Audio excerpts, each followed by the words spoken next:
And now we hear from another professor at North Idaho College, Geoff Carr, who will be speaking on the history of ethics in politics and media.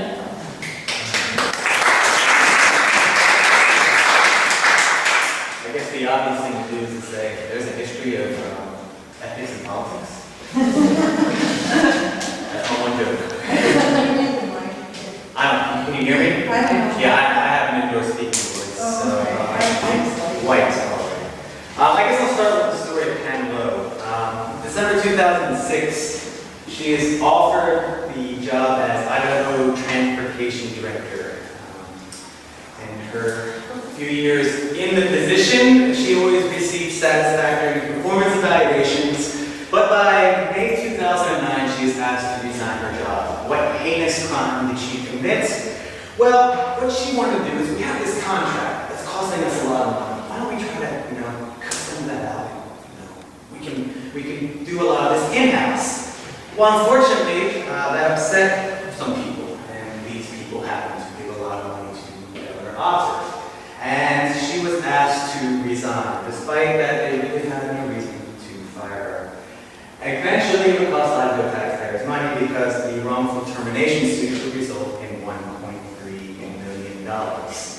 So, I can't say there's no ethics in politics because I'm not a politician. I have high hopes for my politicians, but it raises the question, what incentives do politicians have to be ethical? One of my favorite authors when I was doing my thesis research was a gentleman by the name of Chantal. I hope I pronounced that correctly. He recognized that the ability of citizens to exercise control over their actions of their elected representatives is generally regarded as the critical measure of democratic governance. If voters fail to attribute responsibilities to their leaders, elected officials have no incentive to address difficult issues. A little bit more modern take on that comes from really Oscar Wilde, who says, the public has an insatiable curiosity to know everything, except what it is worth knowing.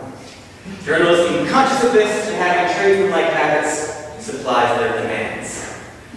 As a journalist, that makes me sad about my chosen profession, especially as I spend many of my days in front of my classroom teaching to the idea, making sure that we inform our citizenry so that we make informed decisions and the importance of objectivity.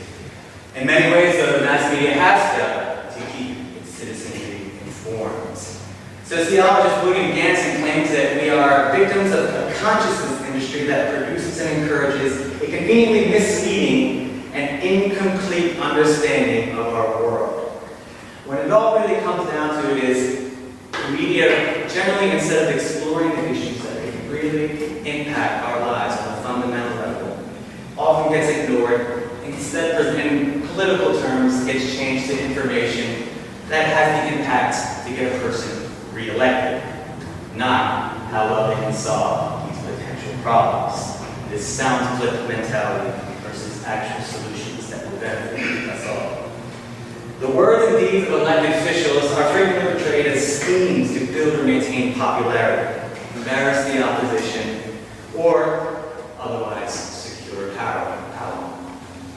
As a citizen, I don't think that's right. As a journalist, I wish you could be me.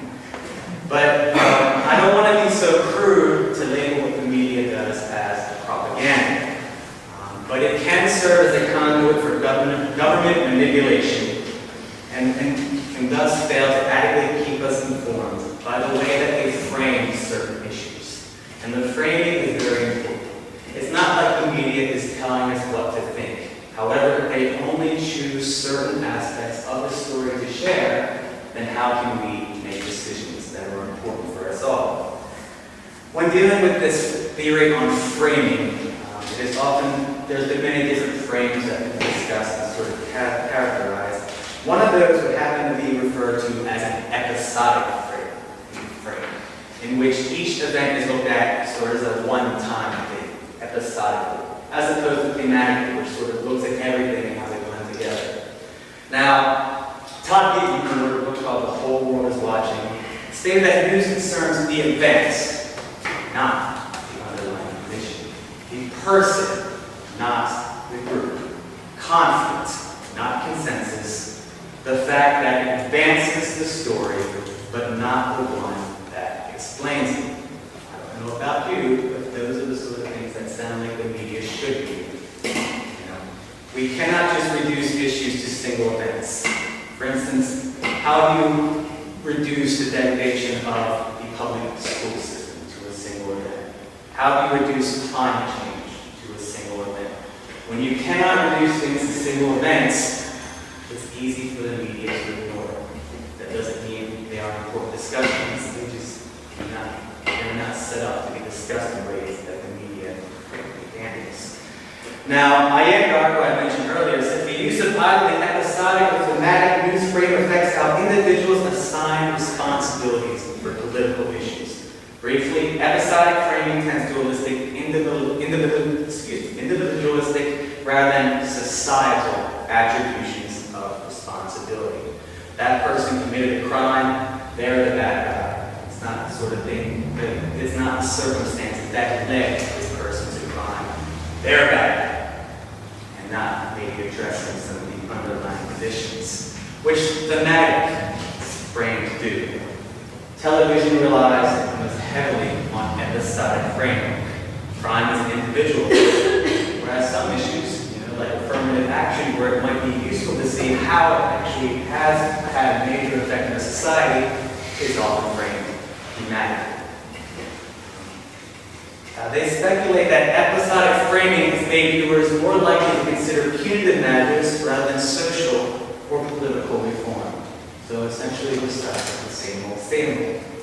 And they even say that Americans' failure to see the interconnections between issues may be a side effect of this episodic news coverage. I think it would be terrible events of 9/11. Remember how it was framed, this one event that happened in one place and time. Never really addressing, hey, why exactly might this happen to occur? Not to say there's any justifiable reason for it to happen, but events don't happen in a vacuum. There might have been policies that were greatly affecting a great portion of people that we never really understood and led them to a horrible deed. How issues are frankly greatly affect our nation's policies. If you can think of some of the recent wars in particular. I remember growing up during Operation Desert Storm. I remember the youngers everywhere. It was when I was young, but I didn't even realize that there were some people out there who didn't want this war. When you look at how the media covered the war, I don't want to butcher names. If you really butcher their names, I'll give them to you later. They're two Swedish researchers. They sort of analyzed all the coverage of Operation Desert Storm in both the New York Times and a Swedish newspaper. And they found that Operation Desert Storm, only 5% of all the articles that are written about that, was there even a mention of the possibility that people were against this war. That number even drops even further to the later war in Iraq, in which only 2% of all articles on the subject mentioned anti-war resistance at all. Whereas their Swedish counterparts, 23% for Operation Desert Storm, 32% for the war in Iraq. Now, by selecting some aspects of war reality, such as military success, and ignoring the aspects like the anti-war protests, the media can constrain audience interpretations and how to actually judge the effects of those events and how they personally feel about it. Just think of how the media handles protest movements. I remind you of protest movements, especially when I'm standing right behind this wonderful piece of art from this museum. Research shows that generally, instead of looking at issues that people take to the streets, grievances that they have about policy, that feel so passionate that they're willing to take a stand and say, this needs to be changed. Generally, the way the media covers these such movements is to focus on who got arrested, who has the colorful costumes, the internal dissension, the appearance of the participants, not the message itself.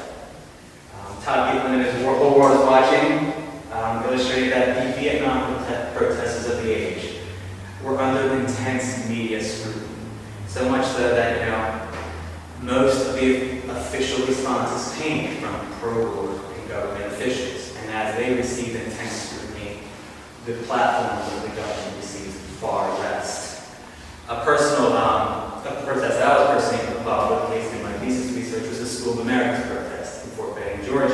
which is mostly a religious protest. Protesters who annually attended this vigil in November were 4 times more likely to be labeled arrested than nonviolent. A predominantly religious protest trying to see change. Arrested or nonviolent. Even modern protest movements like Occupy Wall Street focuses on these same principles now. Most of my research on thesis was on earlier social movements, so it was really interesting seeing how the media focused on these 2 large modern protest movements, both Occupy Wall Street and the Tea Party movement. And inside I was boiling, not because I not necessarily agreed with some of the principles of the Tea Party platform, but the fact that the media was giving them what they had given to other social media platforms, a chance to air their grievances. Not, and if you read their coverage, it wasn't about arresting. It was like, hey, this is what they mean. So the inconsistencies in the media as well can also be very troubling. Where the media fails to seriously address issues and policies that do affect us all, how can we get our politicians to be accurate? Now, I don't want to give up on the media. I have great faith nowadays more and more in independent journalism. This is where I like to tell my students, I like to go to the big boys to see what's going on in the world, in their eyes. And then I sort of like to go and use the joys of the internet to find what people are really reporting about, what I consider the real issues of the world, not the Kim Kardashian version of the story. The things that will affect my little daughter, 5 years old, clean air, resources, and all the important things that make our society great, job security, a fair chance at succeeding in the American dream. So where do we go? Well, I have noticed that sometimes politicians have been really reacting to online petitions as well. I've seen several instances where a great support has been mobilized through online petitions, so that it gives. You can never say how much petition works, but what you can see is that with the internet, we have instant ability to say, hey, we suddenly have 300,000 people who sincerely disagree with this policy. Maybe we should consider how we handle it. My recent example would be SOPA policies, in which the Stop Online Piracy Act was pretty much defeated daily by a large sort of groundswell of support. People not necessarily just turning to the media to be informed, because we cannot rely on them alone. It is our responsibility as voters and citizens to demand more from our elected leaders. Chantal Idaho, who I started the speech off, gave a really sort of compelling quote that, in many sad ways has become true for me, and I hope it's something that we are not trapped in.